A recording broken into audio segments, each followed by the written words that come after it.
Olá pessoal, para mais uma aula de ciências, hein? Vamos dar continuidade. A aula passada a gente corrigiu as atividades e esse a gente vai dar continuidade, essa aula vamos dar continuidade no conteúdo, hein? Vamos pegar minha apostila digital, tem a apostila física aqui também. Página 37. O Logomar confere a produção de sal em Salinas, no Rio Grande do Norte. Só que ele vai trazer um textinho, que eu já até comentei para vocês sobre a produção do sal. E aqui ele vai trazer aí, ó, o maior produtor de sal do Brasil aí é o Rio Grande do Norte, onde faz aí 95% do nosso sal aí que a gente consome. Aí o restante fica nos outros estados ali do Nordeste. E aí para né, produzir esse sal, até que ele vai ser exportado, até que ele vai ser levado, faz essas dunas de sais aí, né? Como está aparecendo na foto aí do lado. E por que o Rio Grande do Norte aí é o maior produtor de sal que nós temos no Brasil? Porque o clima de lá é favorável. Qual que é o clima lá? Tem sol o ano todo, chove muito pouco e os ventos são fortes e constantes. Então dá uma ajudinha aí, um empurrãozinho na evaporação da água do mar. Lembra, aula passada eu comentei, né, que faz aquelas piscinas gigantes, coloca a água e essa água vai evaporando. Poderia ser feito pela destilação? Poderia. Mas aí o seu sal, que é uma água algo baratinho no mercado lá, né? Não, hoje em dia tem sal do Himalaia, tem sal rosa, tem sal diferente, tem vários tipos de sal. Só que esse tradicional, o sal tradicional é baratinho, né? Acho que hoje deve estar em torno de 1,30, 1,40 um quilo de sal. Se eu fosse fazer pelo processo de destilação, eu ia ter que empregar uma energia, eu ia gastar uma energia para aquecer aquela água para poder tirar o sal dela. E aí com certeza iria ficar mais caro esse sal. Para que eu vou gastar energia colocando lá fogo na água, aquecendo a água para evaporar, se eu posso deixar que o próprio sol e o vento evapore essa água e no final fique só o sal. Então, para a produção de sal aí, então, para a produção de sal, a gente utiliza o meio natural mesmo, a evaporação pelo sol e o vento, né? O vento ajuda a evaporar também. E aí ele traz outra função aí para o nosso sal. Além do uso doméstico no preparo de alimentos, o sal produzido nas salinas é muito utilizado em países onde o inverno é muito rigoroso e tem uma grande quantidade de neve pelas ruas e estradas. O sal, por sua vez, promove o derretimento da neve. Você sabia porque o sal faz o gelo derreter? Então vamos lá, pessoal. Jogar sal no gelo faz com que ele derreta porque a temperatura de fusão, passagem da água do estado sólido para o estado líquido, diminui. Lembra lá? Qual que é o ponto de fusão da água? Ponto de ebulição 100 graus, quando ela está fervendo e vai passar para o estado gasoso. Ponto de fusão, quando ela está passando para o sólido, é 0 graus, né? Então quando chega em 0 graus, ela deixa de ser líquida e passa para o estado sólido, né? Vira o gelo. Ó, 0 graus. Mas quando eu acrescento sal nessa água, eu vou mudar a temperatura de fusão da minha água. Vai passar a ser bem menor. De vez de ser 0 graus, vai passar a ser aí, ó, menos 32. Claro que depende da minha quantidade de sal que eu misturei nessa água, né? Quem fez essa descoberta aí foi o Fahrenheit, que descobriu que o sal baixava bastante o ponto de fusão da água aí. Então, quando eu jogo sal no gelo, ele está elevando diminuindo, né, mas o ponto de fusão da água. E aí, se a temperatura aqui do meio está menos 5 graus, a água está congelada. Quando eu jogo sal, menos 5 graus não vai congelar essa água agora, porque ela precisa de menos 32.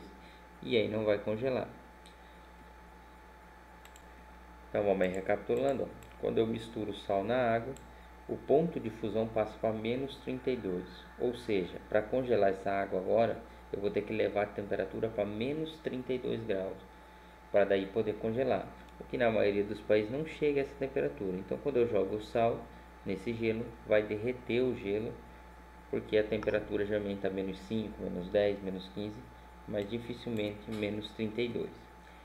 Outra função aí desse sal é eu posso estar acrescentando aí no meu gelo. Eu vou fazer que esse gelo meu derreta e torne a água do derretimento mais gelada. E aí eu consigo gelar a bebida mais rápido, porque eu acrescentei o sal. O sal vai fazer com que o gelo comece a derreter, mas ele começa a passar, não está derretendo porque ele está esquentando, e sim porque ele diminuiu o ponto de fusão. Então essa água vai estar, vamos supor, derreteu ali, eu coloquei uma caixa com gelo, joguei sal. O gelo, aquela água que estaria 0 graus, né, porque para mudar de um estado para o outro, seria, vamos colocar aí 0 graus quando ela está passando do gelo para o estado sólido, para o estado líquido. Então quando eu acrescento o sal, ele não precisa estar em 0 graus, ele pode estar menos 5, menos 4. Então essa água minha vai estar muito mais gelada. E aí eu coloco a bebida e ele vai ajudar a gelar mais rápido a minha bebida nessa caixa de isopor. Então vamos aqui recapitulando para vocês entenderem. Quando eu jogar o sal nesse gelo, ele vai derreter. Essa água que vai escorrer dele aqui não vai estar a 0 grau ou 1 grau, que é quando normalmente a água estaria no estado líquido. Ela pode estar a menos 3, menos 4, menos 5 e mesmo assim estando no estado líquido, por causa do sal que eu joguei nesse gelo. Vamos lá. Aposto que quando vocês estão assistindo um filme, assistindo lá o Titanic, aquele navio que afundou, o Titanic é meio antigo para você, mas quando vocês estão assistindo aí um filme onde tem um navio passando uma geleira, o mar está com a água de estado líquido, né? O navio está andando no mar e de repente tem o iceberg, né? Cheio de iceberg no meio e ele está congelado. Vocês nunca se perguntaram por que o iceberg está congelado e por que o mar não está congelado? Após a todo filme que vocês assistiram e viram isso, vocês ficavam se perguntando, né? Então, justamente por causa do sal. Onde é que nós tiramos o sal? Não é da água do mar? A água do mar não é salgada? Então, essa água do mar só vai congelar se ela chegar nessa temperatura, ó, menos 32 graus. Os iceberg é formado por água doce, né? Água que não é salgada. E eles congelam normalmente na temperatura de 0 graus. Então todo iceberg que você vê, ele é formado por água doce, por isso que ele está congelado a 0 graus. Então eu posso tacar a água lá do mar a menos 5 graus, a água doce está congelada, a água salgada não. Por isso que o mar não congela, em compensação os icebergs estão lá boiando congelados. Que a minha temperatura da água ali pode estar menos 5, menos 6 graus e mesmo assim não está congelado. Agora ficou mais claro que esse exemplo aí, né, pessoal? E após que agora tirei a dúvida que vocês tinham aí. Esse aqui, pessoal, é um exercício resolvido, questão número 7. Dá uma lida aí, ver se entenderam a resposta dele, depois a gente comenta na hora da resolução. E agora vocês vão fazer a questão número 8. Vou dar um tempinho para vocês. Tic, tac, tic, tac. Tá bom, né, pessoal? Não vou ficar aqui. Vocês vão dar pause no vídeo de vocês e vocês vão responder essa questão aí, a questão número 8, certo? Depois que você resolveu, você volta a dar play no vídeo aí. E vamos lá agora para continuar aí. Aqui nessa prática, pessoal, é interessante vocês fazerem, porque dá para fazer em casa aí tranquilo. O freezer nosso de casa, esse freezer tradicional nosso em casa, ele chega na temperatura de apenas, no máximo, aí menos 20 graus. Alguns menos 18, menos 20 graus. E a água do sal para congelar precisa ter a temperatura de menos 32. Quer dizer que nós não conseguimos congelar aí uma água salgada no nosso freezer. Então vocês podem fazer um teste aí, ele mostra aqui para fazer as misturas, né? Vocês vão misturar 2 saquinhos ou 2 garrafinhas, um com água normal, outro com água salgada. É interessante fazer aí. E aí vamos lá, pessoal, para mais um método aí de separação de mistura. Nós já vimos lá o primeiro, que é a destilação. Pode ocorrer, né, do modo natural, onde eu perco a água, ou a destilação ali usando equipamento, onde eu consigo separar a água para um lado e os outros materiais para o outro. E aí nós vamos passar para a decantação. O que é a decantação, pessoal? É alguma coisa que vai decantar, que vai sedimentar, que vai separar e vai ficar embaixo, né? Sedimentado, decantado embaixo. Então, normalmente águas que encontramos em rios e riachos não possui característica potável. Então, geralmente essa água do rio, ela não tem uma cor marronzada, assim, marronzada, cor que está com terra misturada, areia. E é isso mesmo que acontece. Nessa água de rio, ele está com vários sedimentos misturados, né? Resto de folha, e principalmente terra, e dá essa coloração barrenta da água. E aí, quando a gente vai fazer o tratamento da água, para essa água poder chegar nas nossas casas, ela precisa passar por vários processos de tratamento. O primeiro processo dele aí é separar esse barro, esses sedimentos que estão misturados da água, separar ele para começar o tratamento. E aí aqui a imagem ficou meio confusa, mas eu peguei uma outra imagem ali. Então, como que ocorre a decantação? Peguei a água do rio, que está com terra, com barro misturado, e levei para o processo aí de decantação. Abri a figurinha aqui, ó. Então, essa água minha está com terras misturado aí, né? Aqui está grande, mas depois na outra imagem está melhor. E aí, conforme a água está agitada no rio, essas partículas estão misturadas. Mas se eu deixar ela ali quieta por um tempo, elas vão ir se separando. Lembra lá do sangue, como eu sei, o sangue ele é vermelho, porque ele está misturado. Se eu deixo ele quietinho, eles vão se separando, por causa da densidade, né? E a mesma coisa vai acontecer aqui nessa água.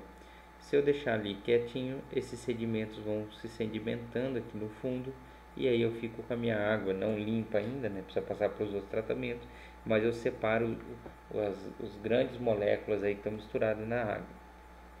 Ó, essa imagem aqui está melhor para ver, vamos dar um zoom. Opa. Ó.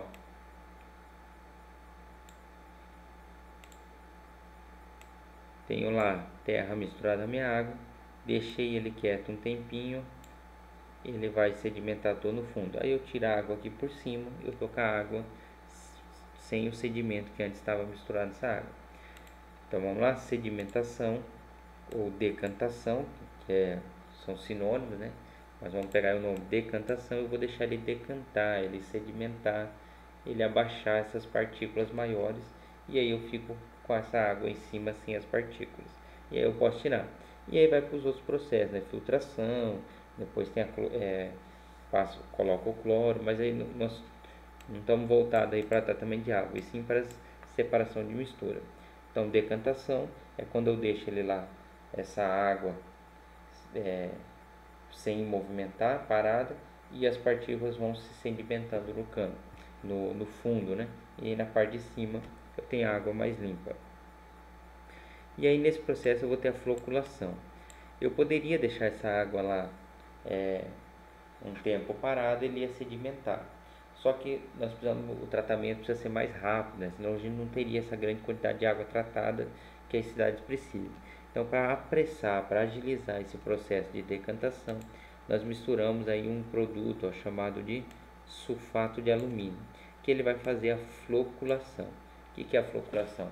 Ele vai agilizar esse processo, ele vai se unir, o sulfato de alumínio se liga nessas partículas que estão misturadas na água e aí sedimenta mais rápido. Ele agiliza o processo. Então, a floculação é a mesma coisa que a decantação, porém mais rápido, é um processo mais rápido. Eu preciso acrescentar aí, geralmente, sulfato de alumínio. E aí eu agilizo esse processo para ele se decantar no fundo e eu poder tirar a parte de cima limpa. E claro que ele melhora porque aí algumas pequenas partículas que iriam demorar para sedimentar, ele acaba melhorando. Então essa água vai se tornando mais fácil para o tratamento nas próximas etapas quando eu misturo o sulfato de alumínio e ocasiona aí a floculação. Ó, aqui nós temos a imagem, ó. Toda a sujeira foi para o fundo. Aí a água aqui está bem mais limpa do que antes, né? Então, para gravar aí, pessoal, o que é a floculação? É a mesma coisa que a sedimentação, só que eu estou acrescentando produtos químicos para agilizar esse processo, para ajudar a aglutinar as partículas e afundarem para baixo, e eu agilizar o meu processo. Agora, pessoal, essa atividade aqui também vocês precisam fazer para me enviar depois, né? Já teve a outra da outra página, agora essas outras duas. Porém eu não vou parar, vou passar aqui para a última separação da nossa mistura aí dessa aula, a filtração. Pessoal, só fazendo aqui que eu esqueci de comentar, na hora que eu aglutino, né, que eu uso esse produto químico para aglutinar essas moléculas que estão misturadas, as substâncias que estão misturadas na água, geralmente elas afundam, mas aquelas que têm a densidade menor que a água, quando se juntam, também vão boiar. Aí no caso depois vai ser tirado com a peneira que está aqui em cima, né? Ou lá depende do processo de tratamento. Mas então assim, os sedimentos que têm a densidade maior vão afundar, os que têm densidade menor que a água vão flutuar. Aí são retirados com a peneira. E aí, pessoal, depois que ocorre lá a sedimentação, a floculação, os sedimentos menos densos boiaram, os mais densos afundaram, eu retirei. Só que lá eu estou retirando as grandes partículas. Agora, quando eu estou falando de filtração, que também pode ser de grande partícula, a gente vai ver aqui agora, mas geralmente eu uso a filtração com um filtro bem mais sensível para reter as menores partículas que estão misturadas nessa água que não sai lá naquele grande tratamento de sedimentação e floculação, que aí ele só vai sair através da filtração. Então o que é filtração? É eu filtrar essa água, passar ela por alguma coisa que vai reter essas partículas que eu quero. Por que eu falo que pode ser aqui por grandes partículas? Porque eu que vou determinar a porosidade desse meu filtro. Eu posso ter um filtro que ele vai reter as menores partículas, ou eu posso ter um filtro que vai reter só grandes partículas.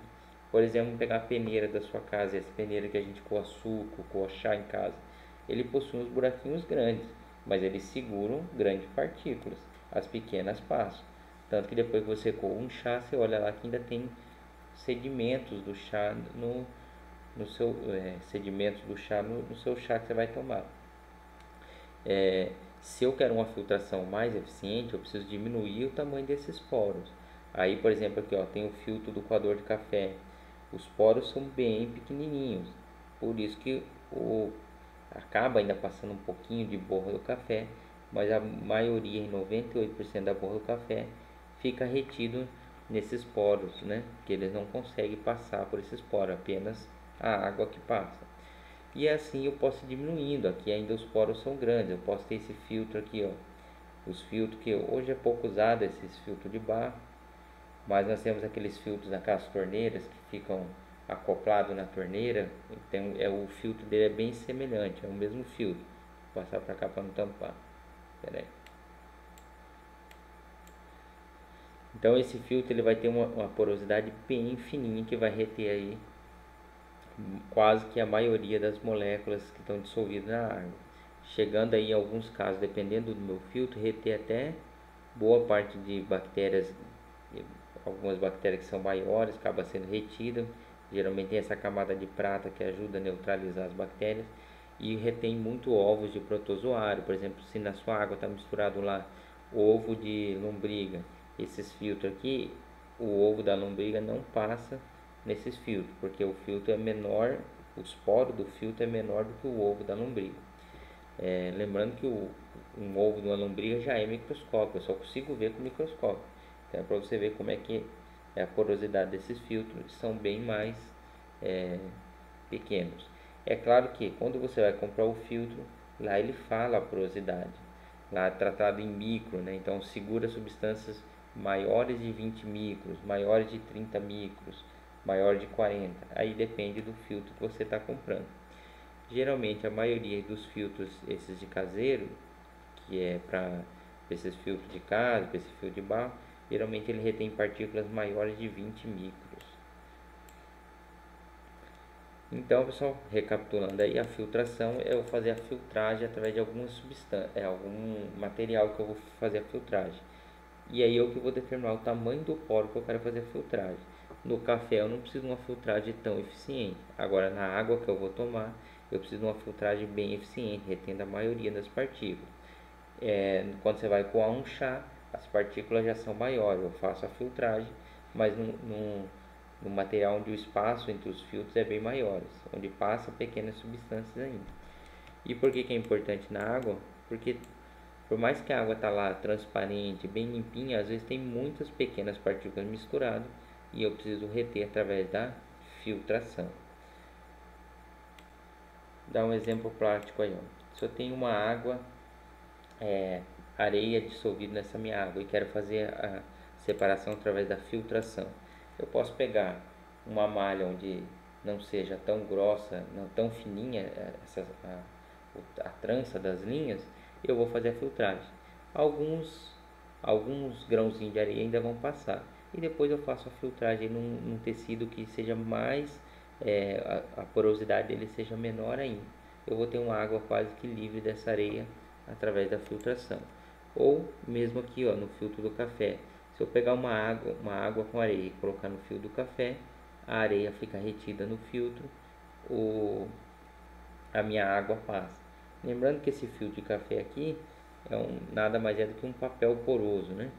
E eles determinaram aí, eu não sei exatamente o tamanho do poro, mas ele é um papel poroso, onde a água passa com facilidade e grande sedimento igual pó de café e areia não passa. Por que um pouquinho de borra acaba passando? Porque são partículas que estão bem menores do que o poro desse meu filtro. Então um pouquinho acaba passando, que são partículas menores do que o filtro que eu estou utilizando. Se eu não quiser nada de café, eu vou ter que usar uma filtragem, um papel aí mais fininho ainda, com poro mais fininho, para segurar totalmente a borra do café. E aqui no meu filtro da água, eu acabei esquecendo de comentar, pessoal. Para que tem esse carvão? Ó, parede microporosa para segurar as partículas. Camada de prata ajuda a neutralizar aí bactérias, né? Faz a neutralização de bactérias. E o carvão ativado, geralmente ele está relacionado em tirar o odor da água, né? Que o odor ele não é retido na parede microporosa. Então o carvão ativado retira odor, cheiro e gosto da água. E aqui tem mais duas atividades para nós fazer. Eu já vou comentar delas aí. Vamos aqui primeiro para catação. Catação, pessoal, como o nome já diz aí, é você catar alguma coisa, né? Você vai lá e vai estar separando através da catação que você está retirando. Então, catação que nós temos aí mais no dia a dia nosso, né? Por exemplo, você tem lá um monte de latinha de alumínio misturado com garrafa PET. Eu quero separar, eu vou lá e faço a catação das minhas latinhas de alumínio. Separei através da catação, onde eu fui lá e tirei. Antigamente o pessoal não separava feijão, ficava separando feijão de pedrinhas e outros que acabavam vindo com feijão, era também por meio de catação. Se você abre uma gaveta e está lá misturado seus lápis de cor com lápis de escrever, você vai lá e vai fazer a catação dos seus lápis de escrever. Esse é o método aí, né, mais utilizado aí no nosso dia a dia. E aí, pessoal, aqui esse conteúdo já é para a próxima aula. Então até aqui nós vimos hoje aí sedimentação, floculação, que é quase a mesma coisa de sedimentação, mas tem os produtos químicos, vi uma filtragem através de filtros, né? Eu vou fazer a filtragem, e a catação, que é o método mais utilizado aí no nosso dia a dia. E aí vamos agora para a atividade. Então, pessoal, pareceu que foi muita atividade, mas na verdade foi pouco. Ó. Na página 38, eu tenho um único exercício para ser feito. Depois eu vou para a página 40. Eu tenho dois exercícios para ser feito na página 40. E na página 42, mais dois exercícios. Então, totalizando aí 5 exercícios apenas, pessoal. Eu vou estar online aí, se alguém tiver com dúvida para estar resolvendo os exercícios. E na próxima aula a gente corrige esses 5 exercícios. Então, pessoal, só para nós finalizar aí o nosso conteúdo de hoje, da nossa aula. Lembrando sempre que eu posso ter várias formas de separar uma mistura. Porém, geralmente eu vou optar para aquela que eu vou gastar menos energia, ou seja, vai ser mais fácil de eu realizar. Por exemplo, vou pegar aqui a água com areia que eu já utilizei na aula. Eu posso separar essa água da minha areia, misturei lá areia na água e quero separar ela. Eu posso separar pela destilação, eu posso separar pela sedimentação, eu posso separar pela filtragem. Então assim, ó, só aí eu já dei 3 meios de separar. Porém, qual que vai ser o mais fácil? A sedimentação eu vou ter pouco gasto de energia, só basta eu deixar aquela água lá quietinha, ele vai sedimentar, porém eu vou demorar um pouco de tempo. A filtragem também é fácil, eu vou usar um filtro, vou usar uma peneira bem fininha, que seja que a água passe, mas que a areia não passe, faço a filtragem, separei. Ou eu vou utilizar destilação, onde é um processo que eu tenho que evaporar a água, eu tenho que aquecer essa água até ela evaporar, para passar para o outro lado e a areia ficar. Então, geralmente a gente utiliza o meio mais fácil o que tem menos gasto de energia. Então, no caso, para separar a areia de uma água, eu não vou usar destilação, ou eu vou usar decantação, ou vou usar filtragem. Certo, pessoal? Sempre analisando a questão da facilidade e do menor gasto de energia. Pessoal, até a próxima aula. Responde as questões. As questões vocês vão poder me enviar até domingo. Mas quem já terminar já pode enviar. Quem tiver com dúvida eu vou estar online para estar tirando a dúvida. Bons estudos aí, pessoal.